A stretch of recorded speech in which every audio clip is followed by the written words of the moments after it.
जय हिंद दोस्तों। नमस्कार, मेरा नाम उपेंद्र कुमार मिश्रा। मिश्रा ऑनलाइन नॉलेज में आपका हार्दिक स्वागत है। आज हम कंप्यूटर जीके में कुछ सॉल्व पेपर हल करेंगे। तो सॉल्व पेपर हल करते हैं। जैसे पटवारी की वैकेंसी आई है, जेल प्रहरी की हो गई है, और मध्य प्रदेश की जितनी भी भर्ती हैं उसमें कंप्यूटर जीके एक सब्जेक्ट है। तो उसी सब्जेक्ट के अंतर्गत अगर हम कंप्यूटर जीके का आज कुछ सॉल्व पेपर हल करेंगे, तो चलिए सॉल्व पेपर हल करते हैं। तो सबसे पहले इसमें अगर आप हमारे चैनल पर नए हैं तो हमारे चैनल को लाइक एंड सब्सक्राइब करें, क्योंकि हम प्रतिदिन कंप्यूटर जीके की एक सॉल्व पेपर लेके आएंगे। तो चलिए, आज का पहला क्वेश्चन है कि फेसबुक क्या है। तो फेसबुक एक सोशल नेटवर्क है। तो हम फेसबुक के बारे में थोड़ा सा जानकारी एकत्रित करते हैं। तो फेसबुक जो है, तो फेसबुक की स्थापना 4 फरवरी 2004 को हुई थी, और जो इसके संस्थापक थे तो मार्क जुकरबर्ग थे, और जिसकी स्थापना हुई थी ये कैम्ब्रिज में हुई थी। ये हो गया फेसबुक के बारे में। अब इसी तरह दूसरा क्वेश्चन है। तो दूसरा क्वेश्चन है वेब ब्राउजर कुकीज क्या है। तो वेब ब्राउजर कुकीज, जैसा कि आपको पता है कि जैसे मान लीजिए आपने कोई वेबसाइट सर्च की, तो वेबसाइट सर्च करने के बाद आप अगर जैसे मान लीजिए जो चीज देखना हो देख लिए, इसके बाद अगर हम रिटर्न आते हैं और जब भी हम दोबारा कभी उसमें डालते हैं कि गूगल में उस चीज का अगर फर्स्ट लेटर ही डालते हैं तो पूरी वेबसाइट आ जाती है कि आप यहाँ जाएं। तो जो पूरी वेबसाइट हमें रिकॉल करती है, तो ये एक टेक्स्ट फाइल ऑटोमेटिक बन जाती है, जो कि उसमें यूजर का डाटा होता है। जहां जहां हम सर्च किए हैं, जो जो चीज खोले हैं, तो उसमें वो चीजें खुल जाती हैं। तो वेब ब्राउजर कुकीज क्या है? यह एक छोटी फाइल होती है जिसमें यूजर ब्राउजिंग डाटा शामिल होता है। अब तीसरा क्वेश्चन है कि वीडियो फाइल का फॉर्मेट क्या है। तो वीडियो फाइल का फॉर्मेट जो होता है, जैसे वीडियो फाइल जब भी हम डाउनलोड करते हैं तो कुछ भी करते हैं तो AVI में होता है। तो AVI का पूरा नाम है audio video interleave, audio video interleave.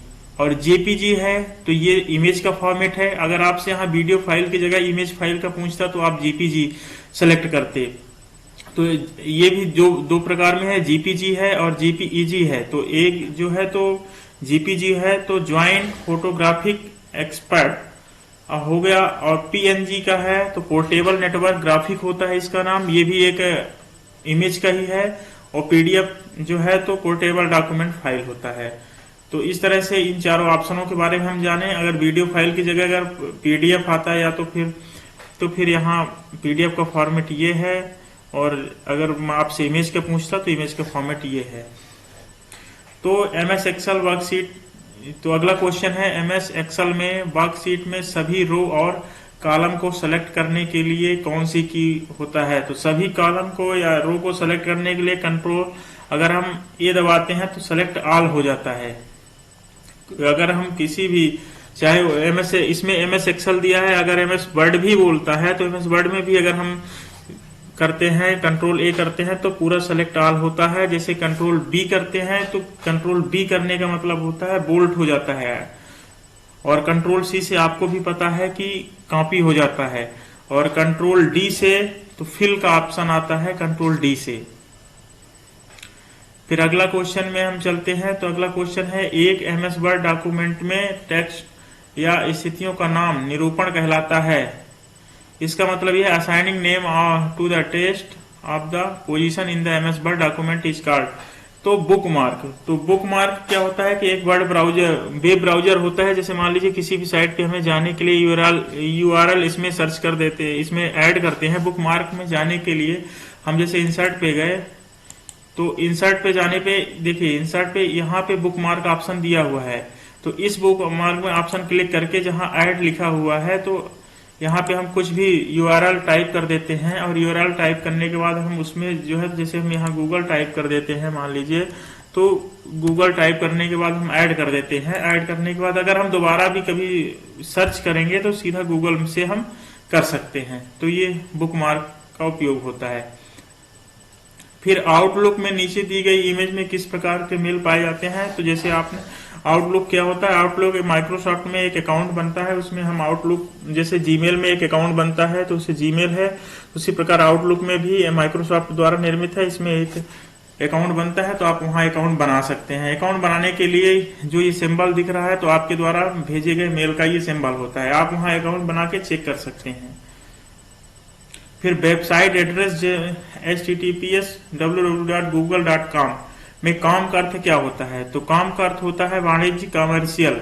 तो जैसे EDU लिखा रहता है तो ये एजुकेशन से रिलेटेड है, गवर्नमेंट लिखा रहता है वो सरकारी संस्थाओं से रिलेटेड है। इस तरह से वेबसाइट के पीछे जो डोमेन नेम होता है, इसको डोमेन नेम है तो डोमेन नेम से हम पता कर सकते हैं कि ये किस है। जैसे government.in लिखा होता है, इन का मतलब होता है इंडिया और GOVT का मतलब होता है कि गवर्नमेंट साइट है, ऐसे।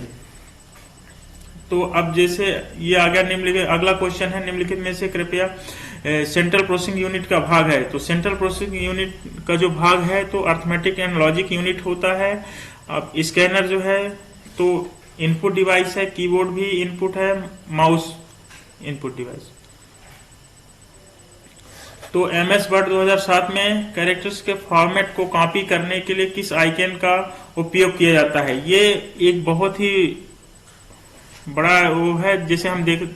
जैसे होम पेज में गए, होम पेज में जाने के बाद यहाँ लिखा हुआ फॉर्मेट पॉइंटर लिखा हुआ है, इसमें ये होता है कि जो वर्ड जिस वर्ड में हमें लाना होता है वो डायरेक्ट उसमें आ जाता है। जैसे मान लीजिए कि अगर हमें MS वर्ड जैसे ये लिखा हुआ है तो यहाँ से हम अगर इसको कॉपी कर लेंगे मान लीजिए और यहाँ फॉर्मेट पॉइंटर पे जाके क्लिक करेंगे और जिस शब्द को चाहिए कि इसके अनुरूप बने तो शब्द इसके अनुरूप बन जाता है। तो इसलिए फॉर्मेट पॉइंटर का उपयोग किया जाता है। ये होम में मिल जाएगा आपको MS वर्ड के। फिर MS वर्ड में रीडो के लिए आइकन का उपयोग किया जाता है तो MS वर्ड में इसका उपयोग किया जाता है। और PDF में ये होता है, अगर आप कोई PDF कोई मान लीजिए कुछ इरेज कर रहे हैं या तो कुछ लिख रहे हैं तो उसके लिए ये उपयोग किया जाता है और ये आपके लिए कट का उपयोग किया जाता है। MS वर्ड 2007 में डॉक्यूमेंट में हेल्प विंडो खोलने के लिए कौन सी की का उपयोग किया जाता है? तो अगर विंडो खोलने के लिए तो F1 का उपयोग किया जाता है। अगर F2 का उपयोग करना है, जैसे इसमें विकल्प में F2 लिखा हुआ है तो F2 के लिए हम रीनेम का उपयोग करते हैं। और F9 जो है तो इसके साथ Alt Shift और दबाते हैं तभी ये फंक्शन करती हैं। और F11 जो है तो F11 से फुल स्क्रीन पे, अगर हम छोटे स्क्रीन पे देख रहे हैं तो ये पूरे हमारे जितने भी स्क्रीन है, जैसे 15.6 लैपटॉप की जो भी स्क्रीन है वो पूरे स्क्रीन में फुल स्क्रीन करने के लिए F11 का उपयोग करते हैं। अब जैसे इसमें अगला क्वेश्चन है विषम ज्ञात कीजिए। तो विषम ज्ञात करने के लिए इसमें लिख रखा है जावा, C++ और लाइनेक्स। तो जावा, C++ ये लैंग्वेज है और लाइनेक्स जो होता है तो ओपन सोर्सेस ऑपरेटिंग सिस्टम है। इसकी जो स्थापना हुई थी 1991 में हुई थी। ये कंप्यूटर और यूजर के बीच में इंटरफेस का काम करता है।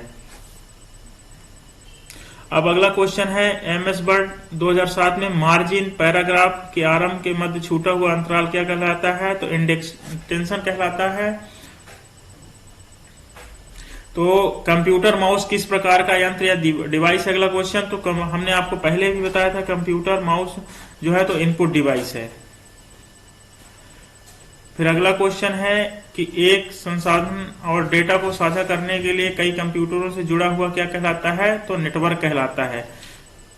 हाइपरलिंक में आप किसी भी लिंक दे सकते हैं। जो हाइपरलिंक लिखा हुआ है तो हाइपरलिंक में हम कोई भी लिंक दे सकते हैं MS वर्ड में और वो जाके वहां से हम सीधा जाके वहां से खोल सकते हैं। फिर कंप्यूटर क्या है? अगला क्वेश्चन कंप्यूटर क्या है? तो ये कंप्यूटर एक इलेक्ट्रॉनिक डिवाइस है। फिर एक क्वेश्चन है MS एक्सेल में एक रो और एक कॉलम को प्रतिच्छेदन को क्या कहा जाता है? तो MS एक्सेल के रो और कॉलम को पूरा एक सेल कहा जाता है। जैसे ये हम MS एक्सेल हो गया तो MS एक्सेल में एक कॉलम और रो को हम क्या ये हो गया अब सेल कहा जाता है। वर्कशीट किसे कहा जाता है? तो जो पूरा जिसमें हम काम कर रहे हैं ये पूरा हमारा वर्कशीट कहलाएगा।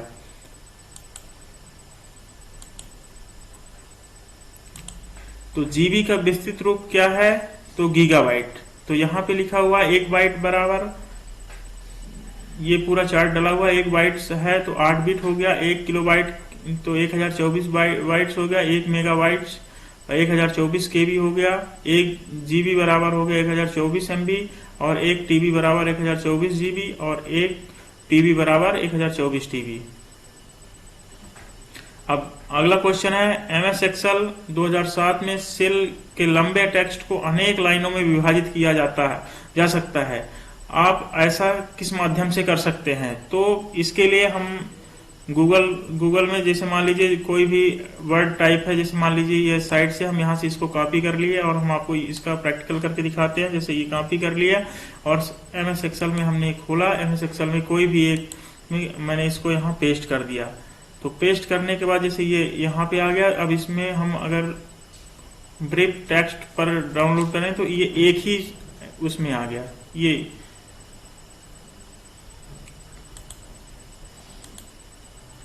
तो ये क्वेश्चन यही कह रहा था कि होम टैब में रैप टेक्स्ट पर क्लिक करके हम एक लाइनों में अनेक लाइनों में विभाजित कर सकते हैं। लंबा टेक्स्ट था तो उसको एक लाइन में हम ला सकते हैं। तो आज इतना है क्वेश्चन था।